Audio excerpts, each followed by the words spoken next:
Hello बच्चों, तो यहाँ क्वेश्चन दे रखा है। इसमें बोला है एक स्लैब कंसिस्ट कर रहा है टू पैरेलल लेयर, ठीक है, कॉपर का और आपका ब्रास का, ठीक है, और थिकनेस बच्चों दे रखा है आपका सेम है, ठीक है, एंड हैविंग थर्मल कंडक्टिविटी, ठीक है, वो आपका थर्मल कंडक्टिविटी का रेशियो दे रखा है आपका 1:4। किसका किसका? तो कॉपर और ब्रास का, ठीक है।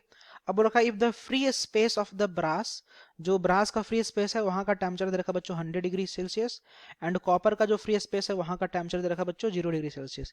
तो बोल रखा है बताओ जो टेम्परेचर होगा ना, इंटरफेस, इंटरफेस मतलब कॉपर और ब्रास का जो इंटरफेस बनेगा, तो वहां का टेम्परेचर क्या होगा बच्चों, आपसे अकॉर्डिंग टू क्वेश्चन पूछा जा रहा है, ठीक है। तो सबसे पहले अगर अपन बात करें बच्चों रिगार्डिंग द की कॉन्सेप्ट जो हम लोग इस क्वेश्चन में बच्चों अप्लाई करने जा रहे हैं, तो हम लोगों ने पढ़ रखा है बच्चों हीट ट्रांसफर में लोगों ने एक सब टॉपिक पढ़ रखा है, और आपका टॉपिक है बच्चों हीट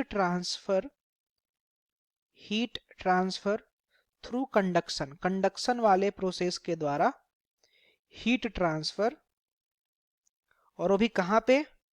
तो सबसे पहले स्टेडी स्टेट पे, ठीक है। स्टेडी स्टेट में हम लोग जब भी अगर कुछ मेंशन नहीं होता तो अपन कौन सा स्टेट लेते हैं? स्टेडी स्टेट लेते हैं। तो एट स्टेडी स्टेट, और किसके अक्रॉस बच्चों? तो अक्रॉस कंडक्टर, कंडक्टर के अक्रॉस हम लोगों ने पढ़ रखा है ना। आपको अभी जस्ट इसका रिलेशन भी बताऊंगा, ठीक है।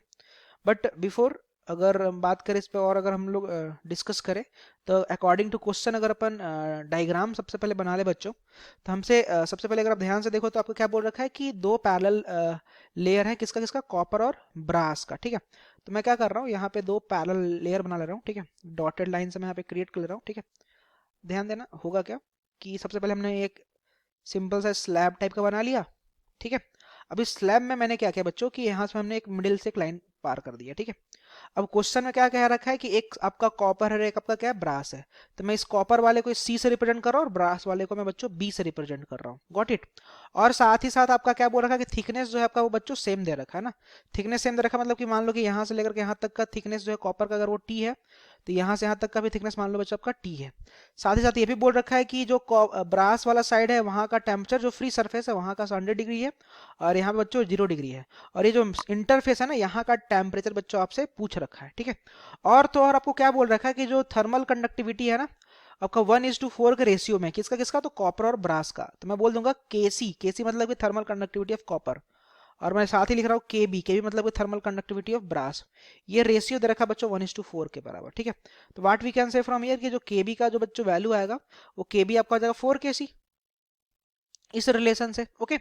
अब अगर हम बात करें हम लोगों ने और क्या पढ़ रखा है बच्चों, heat transfer through conduction at steady state वाले कॉन्सेप्ट में हम लोगों ने क्या पढ़ रखा है कि जो आपका हीट जो ट्रांसफर होता है जिसको अपन आई करंट बोलते हैं, जिसको D Q by D T बोल सकते हो, ठीक है।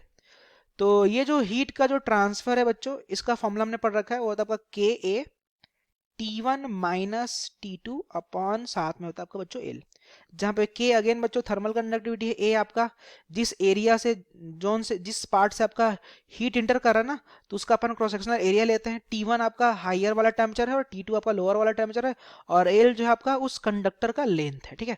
ये हम लोगों ने इस टॉपिक में डिस्कस कर रखा है। अब सिंस बच्चों अगर आप ध्यान से समझो यहाँ पे, तो स्टेडी स्टेट का हम लोग कंडीशन अगर अप्लाई करेंगे, और सिंस ये दोनों के दोनों आपके सीरीज में है, तो सीरीज में है तो दोनों से जो हीट फ्लो करेगा ना बच्चों, ब्रास और कॉपर से, वो आपका क्या करेगा? सेम हीट फ्लो करेगा, क्योंकि अपन स्टेडी स्टेट वाले कंडीशन में मान के चलते कि हीट और कहीं सराउंडिंग में लॉस नहीं हो रहा, तब और साथ ही साथ ये सीरीज में भी है, तो वी कैन से कि ब्रास और कॉपर से जो हीट जो आपका पास करेगा वो आपका सेम हीट ही पास करेगा, ओके। तो what we can say from here कि आपका जो D Q by D T जो होगा ना, किसके थ्रू? तो D Q by D T आपका होगा आपका ब्रास के थ्रू, it will be equal to what? It will be equal to D Q by D T of what? तो D Q by D T of copper. अपन formula लगा लेते हैं। मैं बोलूंगा केबी, केबी मतलब कि थर्मल कंडक्टिविटी ऑफ ब्रास, और ध्यान देना तो आपका एरिया ऑफ क्रॉस सेक्शन दोनों के लिए सेम ही है, इसका भी एरिया ऑफ क्रॉस सेक्शन और इसका भी एरिया ऑफ क्रॉस सेक्शन दोनों के लिए सेम ही है। तो के ए, साथ में अगर अपन बात करें ब्रास के लिए, अगर अपन बात कर रहे हैं तो हायर टेम्परेचर 100 और लोअर टेम्परेचर यहाँ पे टी, 100 माइनस का हो जाएगा बच्चों टी, ओके। और साथ में इसका लेंथ दोनों का सेम रहेगा, तो लेंथ मान लो आपका एल, ठीक है। अगर अपन कॉपर के लिए बात करें तो मैं बोलूंगा के सी, थर्मल कंडक्टिविटी ऑफ कॉपर, साथ में देगा ए, और यहाँ पे अगर अपन बात करें टेम्परेचर डिफरेंस कॉपर के लिए, तो टी से कहाँ जा रहा है? जीरो पे जा रहा है, ठीक है। तो यहाँ पे मैं लिखने जा रहा हूँ टी माइनस का zero and should and divide by L, L से एल आपका कैंसिल हो जाएगा, ए से ए कैंसिल हो जाएगा, ठीक है। और साथ ही साथ और क्या कह रखा है कि के बी 4 kc के बराबर है, ठीक है। तो के बी अगर आपका 4 kc के बराबर है, और साथ में क्या आ जाएगा आपका? आ जाएगा 100 माइनस का टी, और ये साथ में जाएगा आपका के सी इंटू का टी बच्चों ना, तो केसी से केसी कैंसिल हो गया और ये आपका जगह 400 और ये जगह माइनस का 4t और उधर ले जाओ तो 4t और ये t हो जाएगा 5t के बराबर। तो यहाँ से जो t अगर सॉल्व करो बच्चों तो 5 8 जा 40 तो आपका जगह 80 डिग्री सी। और अगर अपन ऑप्शन से अगर अपन चेक करें तो फर्स्ट नंबर का ऑप्शन करेक्ट है ना। Thank you.